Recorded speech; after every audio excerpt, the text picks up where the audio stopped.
I think my neighbor might be a time traveler. So this might sound crazy, but hear me out. I 29M moved into a small duplex a few months ago. In a quiet neighborhood, everything's been normal. Except for my neighbor in Unit B, let's call him Mr. Ellis. He's gotta be in his 70s, super polite, always wears a tweed coat even in summer, and has the kind of British accent that sounds like it belongs in an old black and white film. The weird stuff started on day one. When I moved in, he greeted me with, finally, you arrived 2 days later than expected. I laughed it off, thinking he was just joking or confused. But then the coincidences started piling up. One evening, I was heading out for a jog when he stopped me on the porch. I wouldn't run tonight, lad. You'll twist your ankle. I brushed it off, jogged anyway, and stepped into a pothole 2 blocks down. Sprained ankle. He just smiled the next day and said, "You'll learn to trust me." A week later, I saw him tinkering with what looked like an old radio in his garage. Except it wasn't a radio. I asked him about it and he said, "Just trying to recalibrate the decade. 2025, he's always been a bit unstable." He says stuff like that all the time. Casual, like talking about the weather. Now here's the kicker.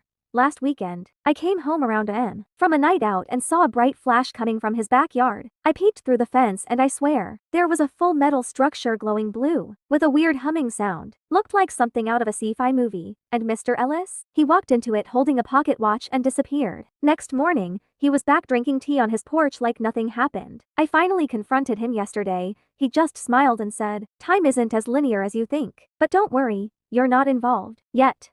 WTF does that mean? So yeah, either I'm living next to a retired actor with a wild sense of humor, or my neighbor is actually a freaking time traveler. Should I dig deeper or leave this alone? Edit. Yes, I've checked for hidden cameras. No, I'm not high. Yes, I'll update if anything else insane happens.